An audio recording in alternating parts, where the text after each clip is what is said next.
হাই বন্ধুসকল, আপোনালোকক আমাৰ ইউটিউব চেনেলৰ অন্য এটা ভিডিঅ'লৈ স্বাগতম জনালোঁ। BTC কোকৰাঝাৰত পদ মুকলি হৈ আছে গ্ৰেড 3 আৰু গ্ৰেড 4 বড়োলেণ্ড টেৰিটৰিয়েল কাউন্সিল চমুকৈ BTC। লাষ্ট ডেট হ'ল 21/4/2025, অৰ্থাৎ 21 April 2025 last date. The central selection board CSB Bodoland territorial council BTC Kokrajhar. ইয়াত 569টা গ্ৰেড 3 আৰু গ্ৰেড 4 পোষ্ট মুকলি হৈ আছে। Under PWD education, forest, irrigation, sericulture, skill employment, entrepreneurship department, information and public relationship and agriculture department, এইকেইটা বিভাগত পদ মুকলি হৈ আছে। যিসকল ইণ্টাৰেষ্ট হয় আপোনালোকে এপ্লাই অনলাইন মাধ্যমেৰে কৰিব পাৰিব। BTC Kokrajhar recruitment 2024, name of post grade 3 আৰু গ্ৰেড 4, টোটেল পোষ্ট 569টা পোষ্ট মুকলি হৈ আছে।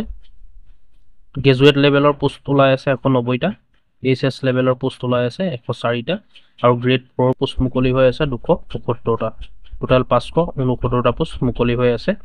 Name of department PWD education, forest, irrigation, sericulture, skill employment, entrepreneurship department, information public relations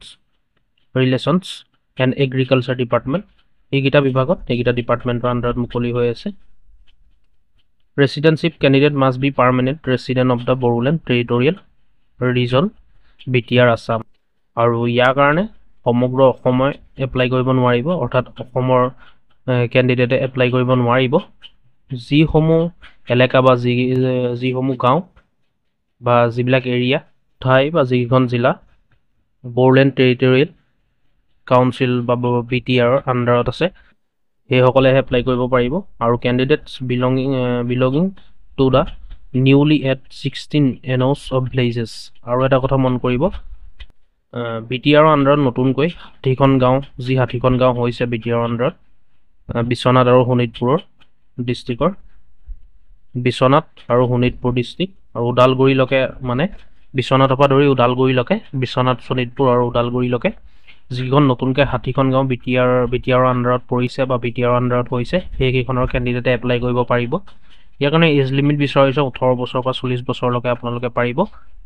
আৰু এইটো সকলোৱে জানো, আৰু ইয়াত এজ ৰিলেক্সেশ্যন দিয়া হ'ব চৰকাৰী ৰুল অনুসৰি।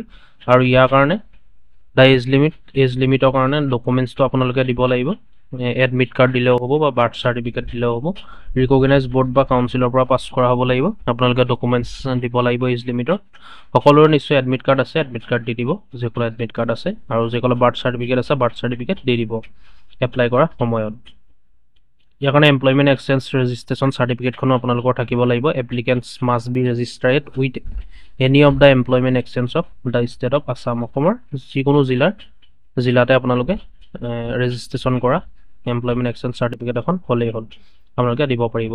Educational qualification of BTC Kokrajhar recruitment graduate লেভেলৰ কাৰণে চাওক কেনেকুৱা ধৰণৰ মানে পোষ্ট মুকলি হৈ আছে। LDA GR এছিষ্টেণ্ট, মানে junior assistant, statistical assistant, computer assistant, bachelor degree with minimum এবছৰৰ ডিপ্ল'মা কম্পিউটাৰ আপোনালোকৰ থাকিব লাগিব। ৰিকগনাইজ ইনষ্টিটিউচনৰ পৰা কোৰ্চ কৰা হ'ব লাগিব কম্পিউটাৰ। বেচেলৰ ডিগ্ৰী বিচৰা হৈছে, লগতে এমহীয়া কোৰ্চ কৰা কম্পিউটাৰ কোৰ্চ কৰা ডিপ্ল'মা থাকিব লাগিব, যিখন ৰিকগনাইজ ইনষ্টিটিউচনৰ পৰা কোৰ্চ কৰা বা পাছ কৰা হ'ব লাগিব।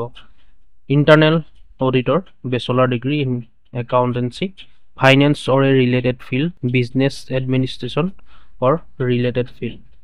ইণ্টাৰনেল অডিটৰ পোষ্ট মুকলি হৈ আছে। বেচেলৰ ডিগ্ৰী ইয়াৰ কাৰণে বিচৰা হৈছে একাউণ্টেঞ্চিৰ, ফাইনেন্স বা ৰিলেটেড ফিল্ডৰ, এনেকুৱা ধৰণৰ বিজনেছ এডমিনিষ্ট্ৰেশ্যন বা ৰিলেটেড ফিল্ডৰ।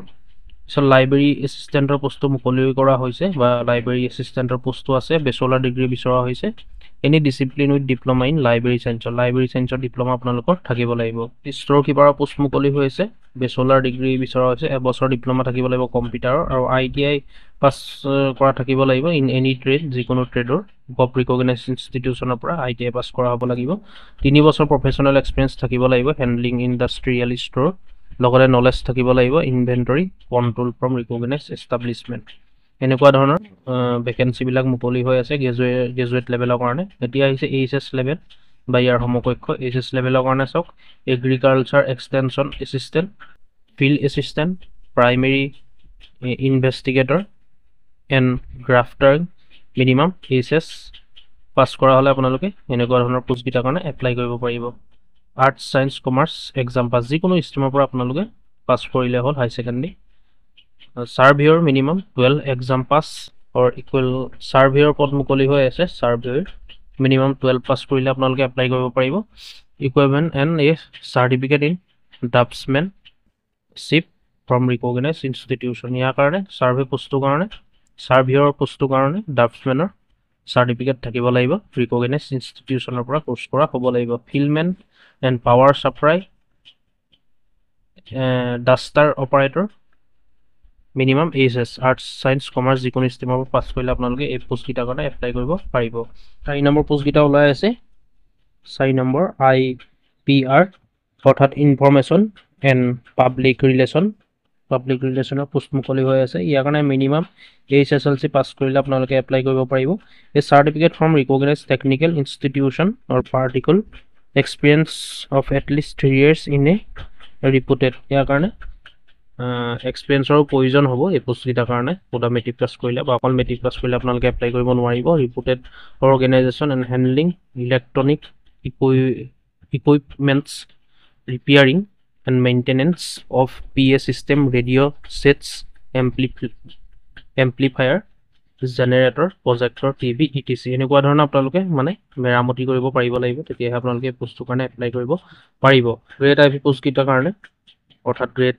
IV লেভেলৰ ই পোষ্ট ওলাই আছে minimum education qualification for grade 4 পোষ্টৰ কাৰণে 8 পাছ কৰিলে আপোনালোকে এপ্লাই কৰিব পাৰিব মেক্সিমাম হাই সেকেন্ডাৰী পাছলৈকে এপ্লাই কৰিব পাৰিব বহুতে সোধে যে 4th গ্ৰেডৰ যিটো পোষ্ট ওলাইছে সেইটো হাই সেকেন্ডাৰী পাছ কৰিলে পাৰিম নে সেইটো HSS লৈকে আপোনালোকে পাৰিব মেক্সিমাম হাই সেকেন্ডাৰী ক্যান্ডিডেটলৈকে এপ্লাই কৰিব পাৰিব ইয়াৰ কাৰণে এপ্লিকেশ্যন ফিজ চাওক কোনটো ক্যাটাগৰী কিমান হ'ব জেনেৰেলৰ কাৰণে 350 টকা OBC MOBC কাৰণেও 350 টকা SC ST ক্যান্ডিডেটৰ কাৰণে 250 টকা অৰ্থাৎ 250 টকা পে কৰিলেও হ'ব how to apply for BTC requirement apply কেনেকৈ কৰিব মই যেটো আপোনালোকক কৈছো অনলাইন মাধ্যমেৰে আপোনালোকে এপ্লাই কৰিব পাৰিব ইয়াৰ কাৰণে ষ্টাৰ্টিং ডেট হ'ল 7 এপ্ৰিল 2025 আৰু লাষ্ট ডেট হৈ গ'ল 21 এপ্ৰিল লাষ্ট ডেট আছে 7 তাৰিখৰ পৰা আৰম্ভ হ'ব অৰ্থাৎ আজিৰ পৰা আৰম্ভ হৈছে বন্ধুসকল আপোনালোকে এতিয়ালৈকে বৰ্তমান লিংকটো এক্টিভ হোৱা নাই ৰাতিকে এপ্লাই কৰিব পাৰিব আপোনালোকে ৰাতিকে লিংকটো এক্টিভ হৈ যাব বা 8 তাৰিখৰ পৰা আপোনালোকে এপ্লাই কৰি দিব লাষ্ট ডেট হ'ল 21 তাৰিখ যেকল ইন্টাৰেষ্ট হয় আপোনালোকে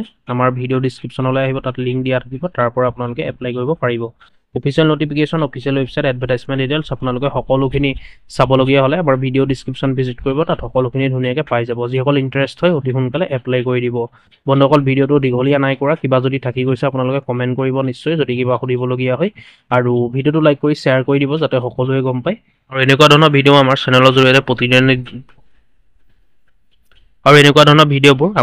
জৰিয়তে আমি প্ৰতিদিনে দি থাকো তাৰ কাৰণে আমাৰ চেনেলটো সাবস্ক্ৰাইব কৰিলেও বন্ধুসকল সাবস্ক্ৰাইব কৰিবলৈ পাহৰি নাযাব ধন্যবাদ